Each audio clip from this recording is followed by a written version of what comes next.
ఓం నమ శివాయ. శ్రీ కార్తీక పురాణము 26వ అధ్యాయము. దుర్వాసుడు శ్రీహరిని శరణవేడుట. శ్రీహరి హితబోధ.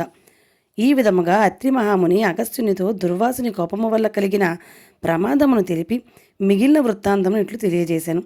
ఆ విధముగా ముక్కేపి అయిన దుర్వాసుడు భూలోకము, భువర్లోకము, పాతాళలోకము, సత్యలోకములకు తిరిగి తిరిగి అన్ని లోకములను తనను రక్షించువారు లేకపోవటచే వైకుంఠమునందున్న శ్రీ మహావిష్ణువు కడకు వెళ్ళి, వాసుదేవ, జగన్నాథ, శరణాగత రక్షక, బిరుదాంకిత, రక్షింపుము. నీ భక్తుడైన అంబరీషునకు కీడు చేయదలచిన నేను బ్రాహ్మణులను గాను ముక్కోపినై మహాపరాధము చేసి తిని. నీవు బ్రాహ్మణ ప్రియుడవు. బ్రాహ్మణుడైన భృగు మహర్షి నీ యురముపై తన్నినను సహించితివి. ఆ కాలి గుర్తు నేటికి నీ వక్షస్థలమందున్నది. ప్రశాంత మనస్కుడవే అతనిని రక్షించినట్లే కోపముతో నీ భక్తుని శాపమిచ్చిన నన్ను కూడా రక్షింపుము. శ్రీహరి నీ చక్రాయుధము నన్ను చంపవచ్చుచున్నదని దుర్వాసుడు శ్రీమన్నారాయణ్ణి పరిపరి విధములు ప్రార్థించెను. ఆ విధముగా దుర్వాసుడు అహంకారమును వదిలి తనను ప్రార్థించుడు చూచి శ్రీహరి చిరునవ్వు నవ్వి, దుర్వాస, నీ మాటలు యథార్థములు. నీ వంటి తపోధనులు నాకు అత్యంత ప్రియులు. నీవు బ్రాహ్మణ రూపమున పుట్టిన రుద్రుడవు. నిన్ను చూచిన వారు 3 లోకములందు భయపడుకుందురా. నేను త్రికరణములచే బ్రాహ్మణులకు మాత్రము ఎట్టి హింస కలిగించను.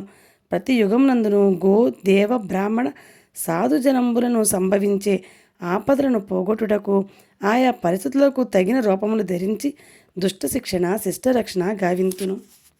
నీ వకారణముగా అంబరీషుని శపించితివి.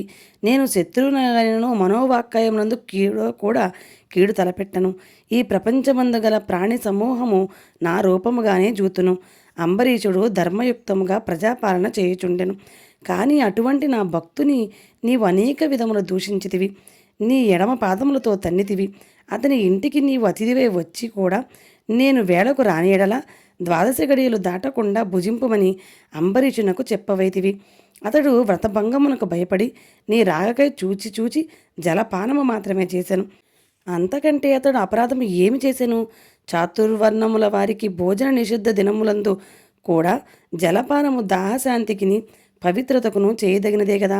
జలపానమనరించిన మాత్రమున నా భక్తును దూషించి శపించితివి. అతడు వ్రతభంగమునకు భయపడి జలపానము చేసినాడు, కానీ నిన్ను అవమానించటకు చేయలేదే.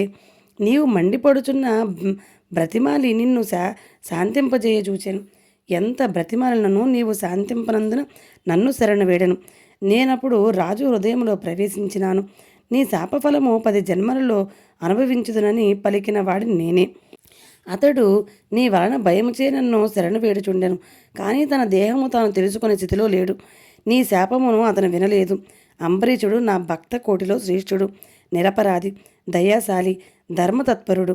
అటువంటి వారిని అకారణముగా దూషించితివి. అతనిని నిష్కారణముగా శపించితివి.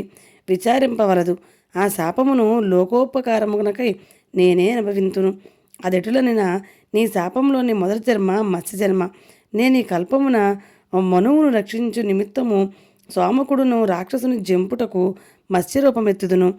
మరికొంతకాలమున దేవదానముల క్షీరసాగరమున మదించుటకు మందర పర్వతమును కవ్వముగా చేయుదురు. ఆ పర్వతమును నీటిలో మునగకుండా కూర్మ రూపమున నా వీపున మోయుదును. వరాహ జన్మమెత్తి హిరణ్యాక్షుని వధింతును. నరసింహ జన్మమెత్తి హిరణ్యకశిపుని చంపి ప్రహ్లాదుని రక్షింతును. బలిచే స్వర్గము నుండి పారద్రోలబడిన ఇంద్రునకు తిరిగి స్వర్గమును అప్పగించుటకు వామన రూపమెత్తి బలిచక్రవర్తిని పాతాళలోకమును త్రొక్కివేతును. భూభారమును తగ్గించుటకు క్షత్రియులను జంప బ్రాహ్మణుడనై జన్మించి భూభారమును తగ్గింతును. లోకకంటకుడైన రావణుని జంపి లోకోపకారము చేయుటకు రఘువంశమున రాముడనై జన్మింతును. పిదప యదువంశనము శ్రీకృష్ణునిగను, కలియుగమున బుద్ధునుగను, కలియుగాంతమున విష్ణు చిత్తునందము విప్రుని ఇంట కల్కియను పేరున జన్మించి అశ్వారూఢండనై పరిభ్రమించుచు బ్రహ్మద్వేషులనందరినను మట్టుబెట్టుదును. నీవు అంబరీషునకు శాపరూపముని ఇచ్చిన 10 జన్మలను ఈ విధముగా పూర్తి చేయుదును. ఇట్లు నా దశావతారమును సదా స్మరించు వారికి సమస్త పాపములు హరింపజేసి వైకుంఠ ప్రాప్తి నొసంగుదును. ఇది ముమ్మాటికి తథ్యము. ఇట్లు స్కాంద పురాణంతర్గత వశిష్ఠ ప్రోక్త కార్తీక మహాత్యమందలి షడ్వింశాధ్యాయము 26వ రోజు పారాయణము సమాప్తము. ఓం నమ శివాయ.